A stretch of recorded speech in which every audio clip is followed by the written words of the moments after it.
হঠাৎ চমকে দিলেন গণ অধিকার পরিষদের নুরুল হক নূর। 18 আগস্ট বিএনপির যুগপৎ আন্দোলনের অংশ হিসেবে গণ অধিকার পরিষদ আয়োজিত গণমিছিল নিয়ে সরকার দল আওয়ামী লীগের কেন্দ্রীয় কার্যালয় পর্যন্ত ঘুরে আসেন ডাকসুর সাবেক ভিপি নূর। এ যেন রাজনীতির নতুন চমক। ওই সময় সাংবাদিকদের মনেও শঙ্কা তৈরি হয়েছিল, কোনো এক সংঘাতের পথে এগুচ্ছে নুরুর মিছিলটি। শেষ পর্যন্ত দেখা গেল শান্তিপূর্ণভাবে আওয়ামী লীগের কেন্দ্রীয় কার্যালয়ের সামনে থেকে ঘুরে আসে ওই মিছিল। ছিল না কোনো পুলিশও। আওয়ামী লীগের নেতাকর্মীরা ধাওয়া করলে সংঘাত অনিবার্য হয়ে উঠত। কিন্তু কী নিশ্চয়তা পেয়ে তিনি এত সাহস করলেন তা নিয়ে কিছুটা কানাঘুষা ও সন্দেহের সৃষ্টি করেছে রাজনৈতিক কর্মীদের মনে। এ সময় মিছিল থেকে সরকার প্রধান শেখ হাসিনার বিরুদ্ধেও বিভিন্ন স্লোগান দিতে দেখা যায়। সব সময় গণ অধিকার পরিষদ মিছিল নিয়ে পল্টন মোড় ঘুরে নাইটিঙ্গেল হয়ে মিছিল শেষ করলেও এবারই তার ব্যতিক্রম দেখা গেল।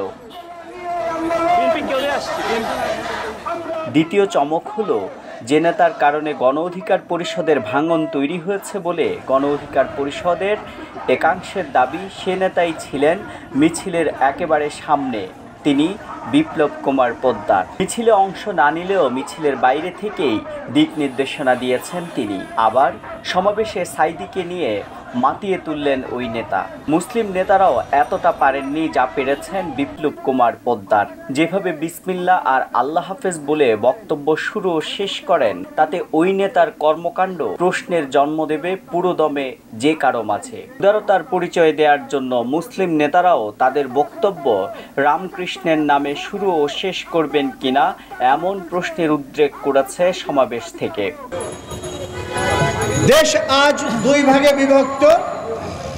একটা হলো 1971 সালের মহান স্বাধীনতাকে অর্জন করার জন্য যে মুক্তিযোদ্ধারা আজ খবরে শায়িত আছেন, যে মুক্তিযোদ্ধা পিতারা আজও আছেন আমাদের দেশে একটি স্বপ্নকে প্রতিষ্ঠিত করার জন্য, তারা একদিকে, আরেকদিকে রয়েছেন হায়নার মতো দেশকে লুটেপুটে খাওয়ার জন্য বিদেশি কিছু শক্তি, তারা একদিকে।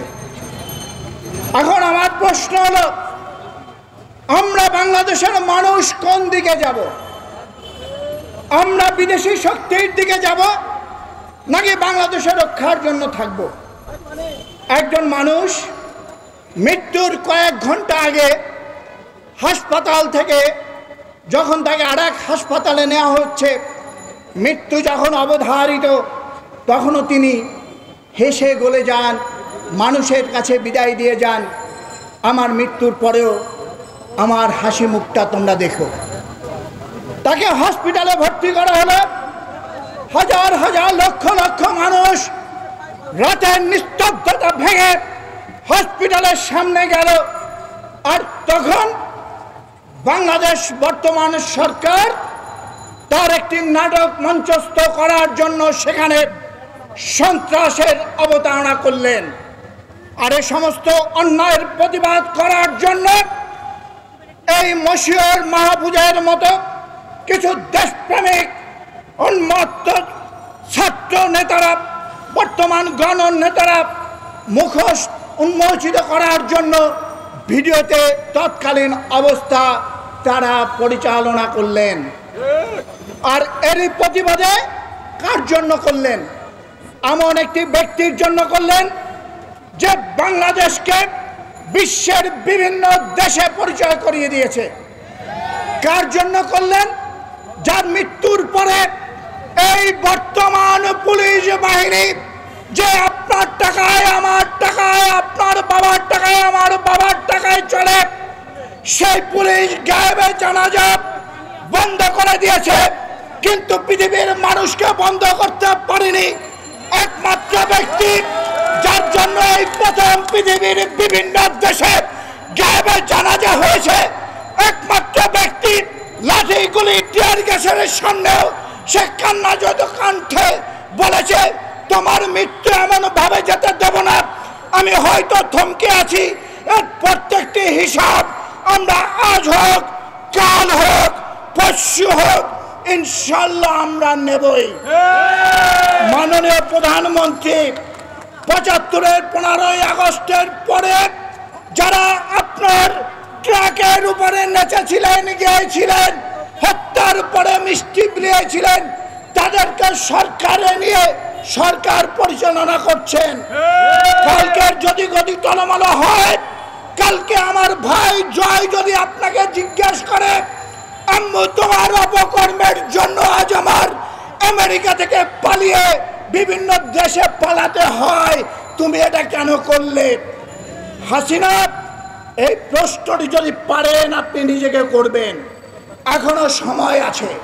আর কিছু গোষ্ঠী আমাদের প্রিয় নেতা নুরুল হক নূরকে বিতর্কিত করার জন্য মাঝে মধ্যে কিছু ছবি দিয়ে খবর তৈরি করেন। কিছু ইউটিউবার তাদের পেটের ভাত জোটানোর জন্য রসাত্ম করে খবর করেন। আমি সকলের মুক্তি চেয়ে আমি আমার বক্তব্য শেষ করছি। আল্লাহ হাফেজ। তবে গণ অধিকার পরিষদের অন্য অংশের নেতাদের সাথে নাম প্রকাশ না করার শর্তে কথা বলে জানা গেছে, রাজনীতিতে নুরু তার অবস্থান নিশ্চিত করতে চান। তার জন্য যে কোনো বাঁকা পথে হাঁটতে চান নুরু। তার জন্য তিনি কিছুদিন আগে মাত্র কয়েকজন কর্মী নিয়ে ঢাকা বিশ্ববিদ্যালয়ে যান ও ছাত্রলীগের প্রতিরোধ ও হামলার মুখে পড়েন। পরে বিএনপি মহাসচিব তাকে দেখতে যান। হেডলাইন হন বিভিন্ন গণমাধ্যমের। বিভিন্ন সময়ে মারধরের শিকার হয়ে সামনে আসতে চান বলেই আজও আওয়ামী লীগের কেন্দ্রীয় কার্যালয়ের সামনে গিয়েছেন ও সরকার বিরোধী নানা স্লোগান দিয়ে বিনা উস্কানিতে আওয়ামী লীগ কর্মীদের উত্ত্যক্ত করার চেষ্টা করেছেন। আমি আমার ইন্ডিয়ান যাদের সাথে পরিচয় আপনাদের মাধ্যমে এখান থেকে জানিয়ে দিচ্ছি, ভারতের কাছ থেকে আমরা পরিষ্কার অবস্থান চাই। তারা বাংলাদেশে একটা অবাধ, সুষ্ঠু, নিরপেক্ষ নির্বাচন দেখতে চায়। আমাদের ইন্ডিয়ান ফ্রেন্ডসরা বলেছে, এই যে পত্রপত্রিকার মাধ্যমে যেটা দেখতে পাচ্ছি, যে political stability is Bangladesh is needed for also India. We also acknowledge that both the two countries are related to each other.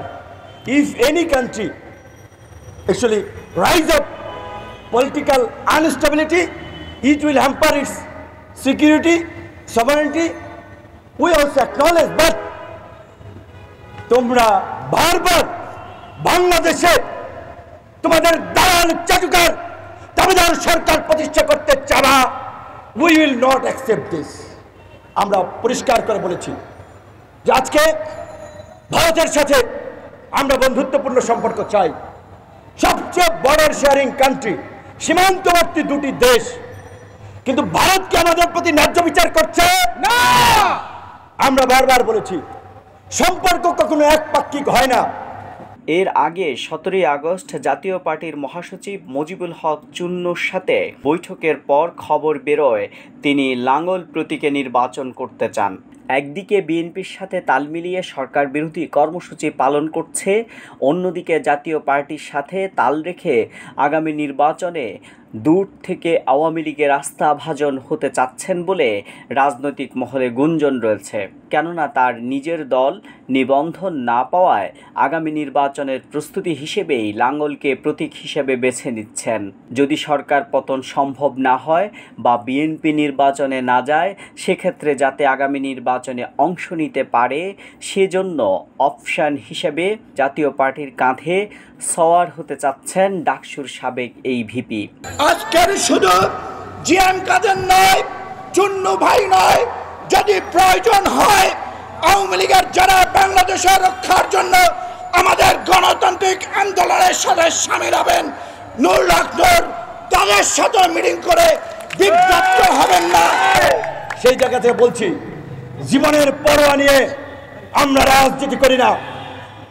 এই যে গণ অধিকার পরিষদ রাজনীতি করে প্রোগ্রাম করে, আপনারা বলতে পারবেন কোন রাজনৈতিক দল গণ অধিকার পরিষদের মতো তরুণ সংগঠনকে পয়সা দিয়ে হেল্প করেছে, লোকবল দিয়ে হেল্প করেছে? কেউ করে নাই। আমাদের একজন নিঃস্বার্থ, যেটা বলছিলাম, আজকে হেফাজতের মতো সংগঠনকে কিভাবে মাজা ভাঙ্গা দিয়েছে। আজকে আল্লামা সাঈদীর মতো একজন আন্তর্জাতিক খ্যাতিসম্পন্ন আলেম, তার জানাজায় সরকার দিতে দিল না ঢাকায়, বাকি আলেমদের কি হবে একবার ভাবছেন? কাজে আজকে আলেম ওলামা, সাধারণ মানুষ, রাজনৈতিক দল সকলে মিলে আসুন ফ্যাসিবাদের পতনে আমরা আন্দোলন করে তুলি এবং একটা কৌশল আমাদেরকে নিতে হবে। এই সরকারের দেয়াল থেকে একটা ইটও যদি আমরা সরাতে পারি সরকারকে দুর্বল করা যাবে। তাই আজকে সরকার ঘেঁষা কিছু রাজনৈতিক দলকেও যদি আমাদের এই আন্দোলনে নিয়ে আসতে পারি সেটা আমাদের এই মুহূর্তের অ্যাচিভমেন্ট। কাজী বিএনপি সহ সকলকে আমি এই আহ্বান জানিয়ে আমার আজকের সেই দাবিতে আমরা এখানে ঐক্যবদ্ধ হয়েছি। আবার আওয়ামী লীগ বিরোধী সেন্টিমেন্ট কাজে লাগাতেও সোচ্চার নুরুর গণ অধিকার পরিষদ। তার বক্তব্যে ধর্মীয় নেতা সাঈদীর জানাজা না পড়ানো নিয়ে সরকার বিরোধী বক্তব্য দেন। তবে সাঈদীর মৃত্যু নিয়ে সন্দেহ তৈরির বিষয়ে কিছুই বলেননি ডাকসুর সাবেক এই ভিপি। একটা ফোন আলাপ একজনে ফরওয়ার্ড করেছে, ইন্ডিয়ান একজন লোক এখানে এসেছিল অল্প সময়ের জন্য, হোটেল ইন্টারকন্টিনেন্টালে ছিলেন। অ্যাট দ্য সেম টাইম দু একদিনের মধ্যেই এই সাঈদী হুজুরের ঘটনা ঘটেছে। তখন তার যে ফোন কথা বলছেন তিনি বলছেন, তুমি ইন্টারকন্টিনেন্টালে ছিলে, আমার বাসা তো ওখান থেকে 15 থেকে 20 মিনিট, আমার সাথে দেখা না করে চলে গেলা। তিনি বলছেন একটা জরুরি ইমার্জেন্সি অ্যাসাইনমেন্ট ছিল। আমরা জানি না আল্লামা দেলোয়ার হোসেন সাঈদীকে হত্যার সাথে ভারতীয় নতুন করে ষড়যন্ত্র ছিল কিনা। কোন দল কোন জোট সেটি বিবেচ্য নয়, নীতি আদর্শের মূল ভিত্তি ক্ষমতা। এমন লক্ষ্য নিয়েই নুরু এগুচ্ছেন বলেই মনে করছেন রাজনীতি বিশ্লেষকরা। এমআর আমিন, হালচাল, ঢাকা।